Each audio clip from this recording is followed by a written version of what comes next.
ये बात 26 जनवरी 2014 की है। हर साल की तरह इस साल भी रिपब्लिक डे परेड की खूब सारी तैयारियां चल रही थी और उन्हीं पर चेक रखने के लिए वहां ढेर सारे पुलिस ऑफिसर्स की ड्यूटी लगी हुई थी। उन्हीं में से एक था रवि, जो कि अपनी ड्यूटी पर पहुंचने के लिए सुबह 4 बजे घर से निकल गया था। वो अपनी बाइक पर जा रहा था और जल्दी पहुंचने के लिए उसने एक अलग वीरान सा रूट चूज किया।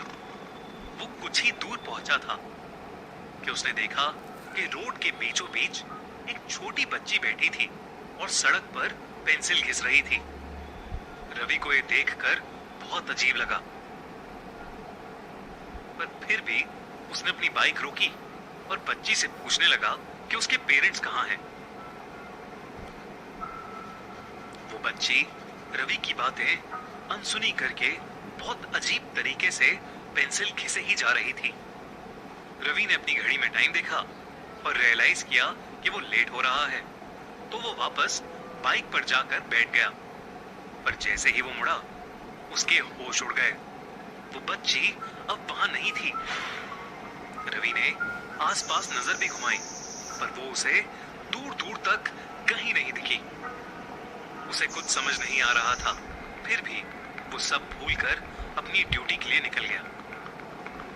थोड़ी दूर पहुंचते ही रवि को ऐसा लगा कि जैसे कोई फोर्स उसकी बाइक कंट्रोल कर रही है। उसे अचानक से एक जोर का झटका लगा और वो बाइक से नीचे गिर गया।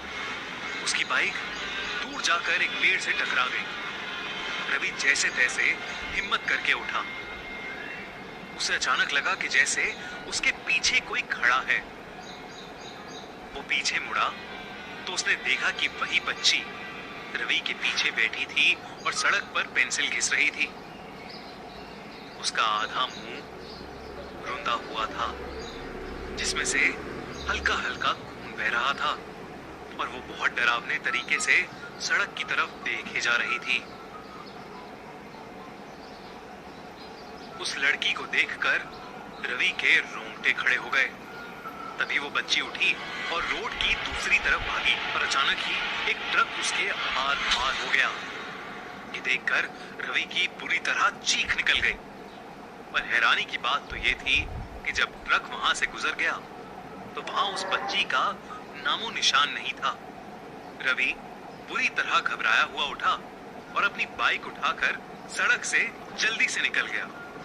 वो परेड ग्राउंड पर पहुंचा, पर उसके होश उड़े हुए थे। उसके दोस्त ने जब उससे पूछा तो रवि ने उसे पूरा किस्सा बताया।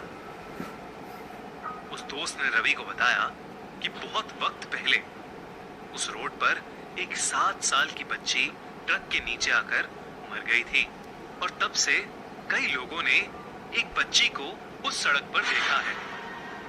ये सब सुनकर रवि बिल्कुल नंब पड़ गया। पर सोचने वाली बात यह है कि वो बच्ची आखिर खुद उस रोड पर पहुंची कैसे और वो सड़क पर बैठी पेंसिल क्यों घिसती रही। आपको क्या लगता है? कमेंट्स में हमें जरूर बताइए।